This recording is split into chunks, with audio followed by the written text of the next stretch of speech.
সুপ্রিয় দর্শক, আজ আমাদের মাঝে উপস্থিত রয়েছেন ব্যান্ড সঙ্গীত শিল্পী সামি রাফসান। শুভ সকাল, কেমন আছেন? শুভ সকাল আপনাকেও। আলহামদুলিল্লাহ, খুব ভালো আছি। আচ্ছা, কিভাবে ব্যান্ড জগতে আসা? সঙ্গীত জগতে তো অনেক প্যাটার্ন রয়েছে, অনেক ধারার গান রয়েছে, কিন্তু ব্যান্ডেই কেন আসা আসলে? ব্যান্ডে আসার মূল উদ্দেশ্য ছিল হচ্ছে, আমি মোটামুটি যাদের সাথে চলাফেরা করতাম তারা অলওয়েজ ব্যান্ড মিউজিকই শুনতো। যদিও তখন আমি মিউজিক জানি না, বুঝি না, বাট ওই যে শুনতে শুনতে যে একটা বিষয়, ওইখান থেকে আসলে একদিন চিন্তা করলাম যে না, একদিন চিন্তা করলাম যে আমাকে হয়তো চেষ্টা করা উচিত। তারপরেও যে এখন ব্যান্ড মিউজিশিয়ান হয়ে গেছি, ইটস নট লাইক দ্যাট। শিখছি, শেখার ইচ্ছা আছে। শেখার তো আসলে শেষ নেই। এখন তো আসলে যে মৌসুমটা চলছে, এখানে পুরো দমে এখন কনসার্ট হচ্ছে, স্টেজ পারফরমেন্সগুলো হচ্ছে, তো কেমন চলছে কাজের প্রেশার? স্টেজ পারফরমেন্স যদি আমি সত্যি কথা বলতে যাই, কিছুটা চলছে, কিছুটা চলছেও না, কিছুটা দেশের পরিস্থিতির কারণে আলটিমেটলি সব কিছু মিলে যায়, মানে ভালোও আছে, খারাপও আছে। আচ্ছা, আপনার ব্যান্ডের নাম হচ্ছে লিগোর অফ আইডিয়া। সো এই ব্যান্ডের কাজ কিভাবে চলছে এবং ব্যান্ডের যাত্রাটা শুরু হয়েছিল কত সাল থেকে? ব্যান্ডের যাত্রাটা শুরু হয়েছিল আমার জানা মতে 2000 সালে। আচ্ছা, 2000 সালে, বাট আমি এই ব্যান্ডের মেম্বার হিসেবে অ্যাড হয়েছি 2013-এ। আর লিগোর অফ আইডিয়ার নামটা হচ্ছে যে আমার ব্যান্ডের যে ফার্স্ট ভোকালিস্ট কিংবা এখনো যে ভোকালে আছে লিটন গমেজ, ওনার লিটন গমেজের লিগো আর রাফসানের রাফ। আচ্ছা, এই দুইটা মিলে আসলে আমাদের ব্যান্ডটা 2013 থেকে এখন পর্যন্ত ইনশাআল্লাহ বেঁচে আছি। আচ্ছা, তাহলে আমরা একটা গান শুনে নিই, তারপর বাকি আলোচনা। হ্যাঁ, গানের অনুষ্ঠানে যেহেতু নিয়ে আসছেন, গান তো অবশ্যই একটু একটু শোনা যায়। তারপর আমি আমার মতো করে দুইকলি চেষ্টা করছি। গানটা আসলে মহিনের ঘোড়াগুলির গান। আর এই গানটা আমাদের জেনারেশনে যারা ছিল তাদের ওই সময়কার খুব বড় একটা ইন্সপিরেশন। ওকে, চেষ্টা করছি, ভুল ত্রুটি ক্ষমা করবেন। পৃথিবীটা নাকি ছোট হতে হতে স্যাটেলাইটার কেবলের হাত, ড্রয়িং রুমে রাখা বোকা বাক্সতে বন্দি। আহা হা হা, আহা আহা হা হা, আহা আহা হা হা।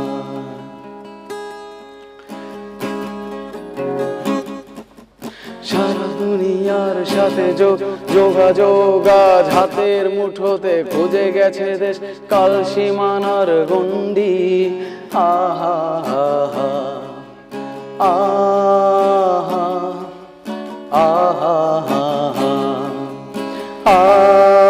আহা আহা।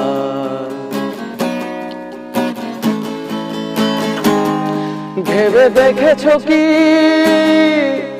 তারারাও যত আলোক বর্ষ দূরে, তারও দূরে তুমি আর আমি যাই ক্রমে সরে সরে। ভেবে দেখেছো কি তারারাও যত আলোক বর্ষ দূরে, তারও দূরে তুমি আর আমি যাই ক্রমে সরে সরে। বাহ, খুবই দারুণ একটি গান শুনিয়েছেন। আর এই গানটা আমাদের জেনারেশনের, মানে ওই সময়কার খুব পপুলার একটি গান ছিল, এবং এখন এই জেনারেশনেও কিন্তু এই গানটা বেশ চলে এবং প্রচুর শোনা হয়, এবং স্পেশালি কনসার্টে কিন্তু এই ধরনের গান চলে, আড্ডাতে এই ধরনের গান চলে। আচ্ছা, আমরা একটু আপনার স্টাইলটা দেখতে পাচ্ছি, একটু জানার আগ্রহ যে লালন সঙ্গীত শিল্পী যারা রয়েছেন বা স্পেশালি ব্যান্ডে যারা আছেন তারা এই ধরনের স্টাইলটা রাখেন, আসলে এই সুবাদেই কি এই ধরনের স্টাইল আপনার লং হেয়ার রাখা, নাকি আসলে? না, লং হেয়ারের ইস্যুটা হচ্ছে কি, আমি যদি আমার জায়গা থেকে বলতে চাই সেক্ষেত্রে বলবো যে মিউজিক এমন একটা জিনিস, কিংবা আপনি যদি চিত্রশিল্পীও হন, তো আপনাকে অলওয়েজ এক ঘণ্ডির মধ্যে আটকে থাকতে হবে। এটা হচ্ছে ফার্স্ট অফ অল।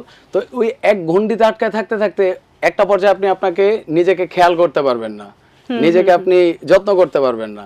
তো সামহাও যখন ওখান থেকে বের হবেন, বের হওয়ার পর দেখবেন যে আপনার কিছুটা ডিফারেন্ট আপনি। তো ওই ডিফারেন্টিটির প্রেমে আপনি স্বাভাবিকভাবে পড়ে যাবেন।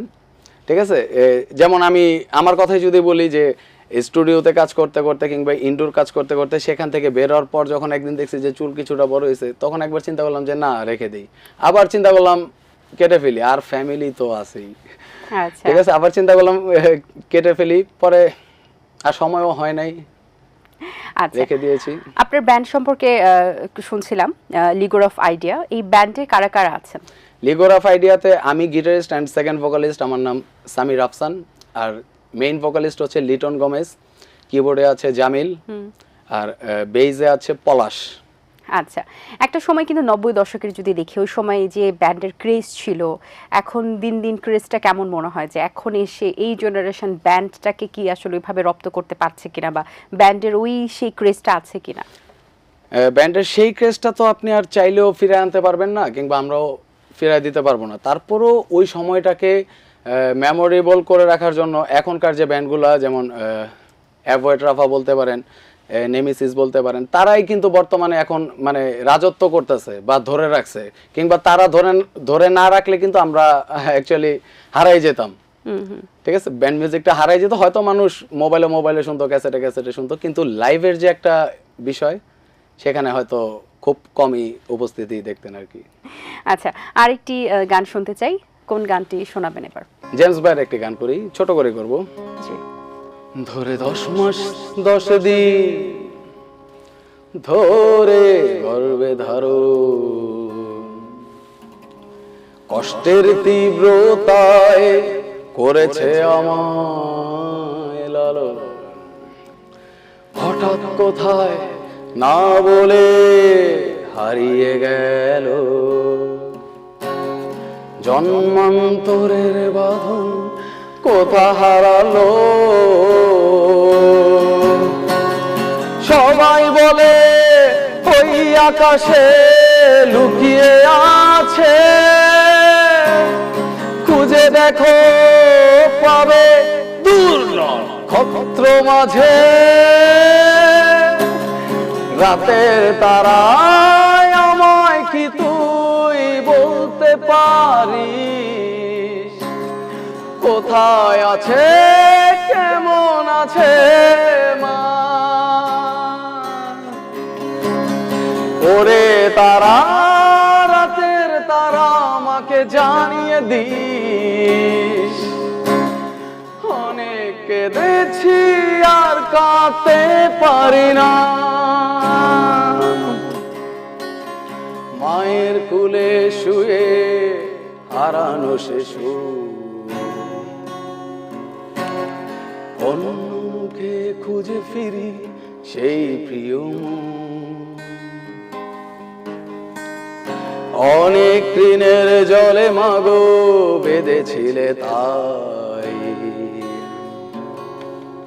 পেশাদের অভয়ারণ্যে ভয় কভু পাই, সবাই বলে ওই আকাশে লুকিয়ে আছে, খুঁজে দেখো পাবে দূর নক্ষত্র মাঝে, রাতের তারায় আমায় কি তুই বলতে পারিস, কোথায় আছে কেমন আছে মা, ওরে তারা রাতের তারা আমাকে জানিয়ে দিস, অনেক কেঁদেছি আর কাঁদতে পারি না। অ্যামেজিং, Thank you, চমৎকার thank you. গেয়েছেন, অসংখ্য আর ধন্যবাদ। জেমস ভাইয়ের এই গানটা, যদিও প্রিন্স মাহমুদ ভাইয়ের টোটালি অ্যারেঞ্জমেন্ট, বাট এই গানটা আমার খুবই ফেভারিট। আমি 0 থেকে 100 সব জায়গায় এই গানটা অবশ্যই একবার হইলেও গাই, যতদিন বেঁচে আছি থাকবো গিয়ে যাবো ইনশাল্লাহ। আচ্ছা, 80-90 দশকে যারা ব্যান্ডে ছিলেন, তাদের মধ্যে তো অনেকেই এখন অনেকের কাছে আইডল। আপনি যখন ছোট ছিলেন, ব্যান্ড পছন্দ করতেন, তখন আপনার আইডল কারা ছিলেন? আমার আইডল অলওয়েজ আসলে বাচ্চু ভাই। আমি বাচ্চু ভাইকে, যেহেতু আমরাই হয়তো শেষ জেনারেশন, তো আমরা বাচ্চু ভাইকে সরাসরি দেখার সৌভাগ্য পেয়েছি, আল্লাহ তাআলা দিয়েছে। কাজ করা হয়েছে ওনার সাথে? না না, কাজ করা হয় নাই। দেখা কাজ হয়েছে? করা, হ্যাঁ দেখেছি ওনাকে। দেখা হওয়ার পর আপনার অনুভূতি কেমন ছিল বা দেখা হওয়ার কেমন পর অনুভূতি কথা হয়েছে? অলওয়েজ এটা আপনার যেরকম হওয়ার কথা আমারও একই রকম হওয়ার কথা, যেহেতু তখন আমি আর্টিস্ট না। তখন কথা বলার সুযোগ হয়েছে? কথা বলার সুযোগ হয়েছে কিছুটা। আচ্ছা আচ্ছা। কিছুটা। যদি অনেকের তো আসলে এটা স্বপ্নই থাকে যে প্রিয় আইডলের কাছ থেকে সান্নিধ্য পাওয়ার, যদিও দেখা হয়েছে, কথা কম হয়েছে, বাট দেখাতে হয়েছে। সেই জায়গা থেকে যদি তার সাথে আরেকটু সময় আপনি কাটাতে পারতেন বা তার কাছ থেকে কিছু শেখার থাকতো, তার তো অনেক গুণাবলী রয়েছে, সেখান থেকে আসলে দূর থেকেই বা কোন গুণাবলীটা আপনার বেশ ভালো লাগে? ওনার সাউন্ড চেকিং। একটা মিউজিশিয়ান যখন একটা স্টেজে ওঠার পর যখন তিনি সাউন্ড চেক করে, তখনই বোঝা যায় আসলে সে কেমন মিউজিশিয়ান, তখনই বোঝা যায় আসলে তার ভিতরে কি আছে, তখনই বোঝা যায় আসলে সে কি চায় বা কে কি দিতে চায়। ঠিক আছে। এখন বাচ্চু ভাই লাইভ আমি যে কয়েকবার দেখেছি, তার সাউন্ড চেকিং অসাধারণ অসাধারণ। এটা আসলে বলে প্রকাশ করা কখনোই সম্ভব না, কিংবা কেউ বলে প্রকাশ করে যাইতে পারছে কিনা সেটাও আসলে আমার সন্দেহ। আচ্ছা, ব্যান্ডে যারা আরো সদস্য রয়েছে তাদের সাথে তো কমিউনিকেশন এবং সবকিছু মিলিয়ে আসলে স্টেজ পারফরমেন্স গুলো করা হয়। এমন কোনো মুহূর্ত আছে যেখানে আসলে হয়তোবা প্রস্তুতি ছিল না, বাট এমন একটা গানের রিকোয়েস্ট এসেছে, আপনাদের কোনো মেমোরেবল স্মৃতি বা ফানি কোনো মোমেন্ট? কাজ করতে গিয়ে তো অনেক ধরনের কাজই হয়। হয়ে গেছে অনেক অনেক। একটু যদি সেখান থেকে এটা শেয়ার করতেন দর্শকদের। সেখান থেকে যদি আমি শেয়ার করতে চাই, লাইক আমি কিছুদিন আগের কথাই যদি বলি, যে একটা গান আমি কখনোই করি নাই। ঠিক আছে। ওই গানটা যদিও ফিমেল আর্টিস্ট যারা ওনারাই গায় বেশিরভাগ। আচ্ছা। ঠিক আছে। কিন্তু সামহাউ ওই গানটা, আর আমার গুরু যে মার্সেল গোমেজ উনি ওদিন সামহাউ অ্যাবসেন্ট ছিল ব্যান্ডের সাথে। অ্যাবসেন্ট ছিল, তো ভোকালের দায়িত্বটা আমি পালন করছিলাম। তো গানের নামটা ছিল কে বাঁশি বাজায় রে, যেটা অ্যাকচুয়ালি আমি কখনোই গাইনি। ইভেন এখন যে গাবো সেটাও আমি জানি না। তো আমরা একটু শুনি কেমন আমি একটু চেষ্টা করে দেখছি। হ্যাঁ। কে বাঁশি বাজায় রে, মন কেন না চায় রে, আমার প্রাণ যে মানে না, কিছু ভালো লাগে না। কে বাঁশি বাজায় রে, মন কেন না চায় রে, আমার প্রাণ যে মানে না, কিছুই ভালো লাগে না, আমার প্রাণ যে মানে না, কিছুই ভালো লাগে না। বাহ, আসলে এটা আসলে ফিমেল আমরা ভয়েসে শুনে শুনে একটু অভ্যস্ত হয়েছি, কিন্তু ভালোই লেগেছে। তাদের গলায় জিনিসটা মাধুর্যতা যায়, কিন্তু সামহাউ আপনিও ভালো গেয়েছেন, গাইতে হয়েছে আমাকে ওই দিন। আচ্ছা, আপনার যে ব্যান্ডটা এবং আপনার যে সঙ্গীত ক্যারিয়ার, এটা নিয়ে আসলে কতদূর কি রয়েছে পরিকল্পনা আগামীতে? গানকে বা ব্যান্ডকে আপনি আর কিভাবে আসলে নতুনত্ব দর্শকদের সামনে তুলে ধরবেন? দর্শকদের সামনে তুলে ধরার মূল বিষয় হচ্ছে কি, আসলে বাংলাদেশে এখন এমন একটা সিচুয়েশন ক্রিয়েট হয়ে গেছে যে গান শোনার অডিয়েন্স কিন্তু দুই ভাগে বিভক্ত হয়ে গেছে।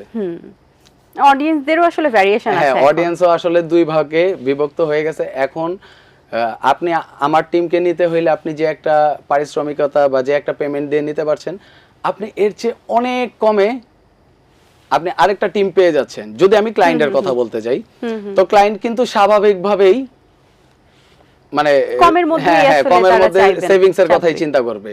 তো আমাদের গান শোনার জন্য আমাদের বিশিষ্ট কিছু ক্লায়েন্ট আছে যাদের কাজ আমরা অলওয়েজ করি, এখনো করছি। তো ওইভাবেই আসলে আমরা টিকে আছি। আর আরেকটা যেটা বললেন সেটা হচ্ছে যে যতদিন বেঁচে আছি মিউজিককে ভালোবেসে বেঁচে থাকতে চাই। আমি অ্যাকচুয়ালি মিউজিশিয়ান হইতে চাই না, কিংবা হওয়ার মতো যোগ্যতা আল্লাহ তাআলা আমাকে দিছে কিনা সেটাও আমি জানি না। ঠিক আছে। যদি আপনারা দোয়া করেন বা আপনাদের দোয়া ছিল বিধে হয়তো আমি আজকে আপনার সামনে বসতে পেরেছি। দ্যাটস আলহামদুলিল্লাহ। এর থেকে বেশি কিছু আসলে আল্লাহর কাছে আমি চাই না। অসংখ্য ধন্যবাদ আপনাকে, সুন্দর কিছু গান শুনিয়েছেন, অনেক শুভকামনা রইল আপনার জন্য, ভালো থাকবেন। ধন্যবাদ। দর্শক, আশা করছি আজকের আয়োজন ভালো লেগেছে। আজ এই পর্যন্তই, দেখা হবে আগামী পর্বে নতুন কারোর সঙ্গে। সেই পর্যন্ত ভালো থাকুন, সুস্থ থাকুন এবং এটিএন বাংলার সাথেই থাকুন। আল্লাহ হাফেজ। দিন আসে দিন যায়, সময়টা চলে যায়, তবু আছি এই বেশ ভালো। জীবনটা রঙময়, যেভাবেই হওয়া চাই, নয় কভু সাদা কালো, এই আশাতে স্বপ্ন ভাসে, সুখ হাসে চোখে মুখে, চায়ের চুমুক